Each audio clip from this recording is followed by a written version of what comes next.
Hey everyone, so today I'm going to show you a really quick and easy way how to fix a broken powder, blush, bronzer, eyeshadow, you name it. It's going to work for all of them. So this is a blush that I have loved forever. It was one of my absolute favorite blushes, and it is the color Fame by Ulta.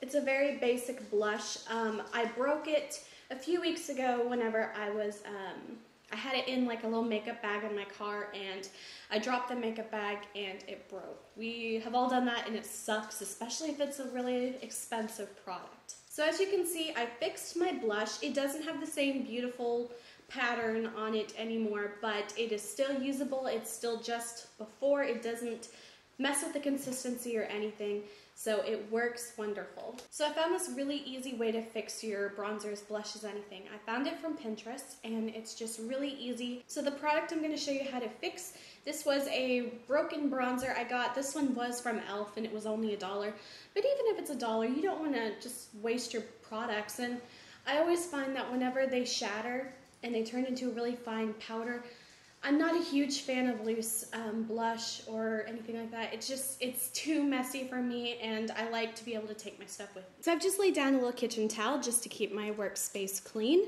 What you will need is your broken makeup product. This is an e.l.f. bronzer that I have, and sadly it shattered, but we will fix it. So this is what the finished blush turned out like. It's not as pretty as it was before, but it is still perfectly usable and it hasn't altered the product at all. So basically all you will need is just isopropyl alcohol or rubbing alcohol. It's the same thing.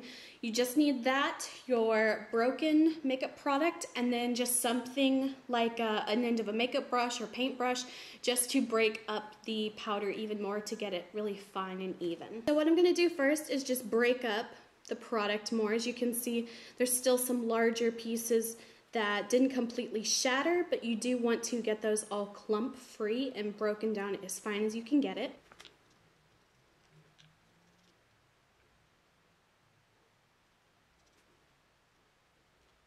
So now you can see I have my product broken up into smaller pieces. There are still a few little chunks here and there, but as long as you get the big giant pieces all nice and broken up, it'll work just as fine. The finer you can get it, the better, but don't stress if there's some little chunks floating around. It'll pretty much settle out whenever you put the alcohol in it. So now you're gonna take your rubbing alcohol. So I don't really measure it exactly or anything. I just kind of pour just a little bit in, a little at a time, maybe a couple teaspoons, about that much, just enough to really wet the product. Now what you're going to do is you really want to mix this together and try to create sort of a paste consistency. So like I said, with the bigger chunks, now that you have mixed in the rubbing alcohol, it'll really help to break those down even further. So just keep stirring until you get a cake batter-like consistency. What you want to do is you want to tap it on a hard surface to try to release any air bubbles that are trapped inside. So this also helps to smooth it out and give it a nice, really flat surface. So all you have to do now is just let it sit for anywhere from 12 to 24 hours and just leave it with its top open in a flat area. That way all the rubbing alcohol will dry up out of the product, but it'll leave you a nice smooth pressed product like it was before. So here is one that I did last night, and like I said, it's not as pretty as it used to be. It's a little not perfectly smooth. It's a little, you got a little bit around the edges and stuff, but the way it works is still exactly the same. The consistency is the same, the texture is the same, the color is the same, and it works just as great as it did before. Still being able to blend it, you can still work with it, and it is just absolutely the same way it was before.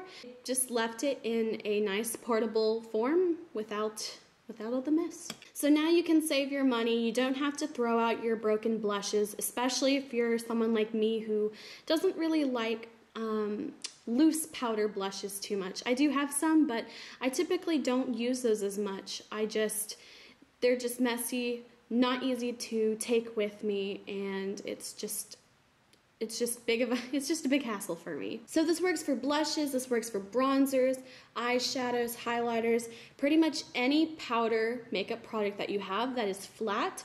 Here is another eyeshadow. This one is also a baked. You can see it has a slight dome to it. It will work for some baked products, some it won't. It just depends on the actual container that it is in. If it's flat, if it has no edges, if it doesn't have like a little well for it to sit in, then this probably will not work for this technique. Another product that will work but won't restore it back to its original look, I guess, is products like this. Anything that has multiple colors, multiple like sections or really intricate designs, you're not going to be able to get that back. If you want, you will probably just have to end up crushing all this and it'll all mix together to create one color.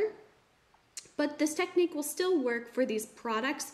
You just have to keep in mind you're not going to have the cute pattern anymore. Another example of this is like a mosaic color blush. So you can see there's lights, there's really deep colors, there's some peaches, there's some light pinks. You're not going to be able to get the same exact pattern or anything like that. But with a lot of products like this anyway, whenever these are used, you do end up just swirling it all together. And so it'll probably give you the same effect. It's just not going to look the same.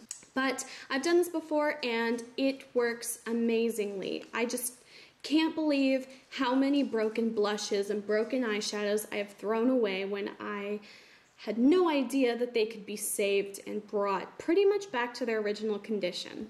Like I said, they don't look exactly alike, but they work the same, and that's really all that matters. If you are just trying to get your powder products back to being dry powder products, then I would definitely say using the rubbing alcohol is just an easy, foolproof way. If you put too much in it, just let it dry.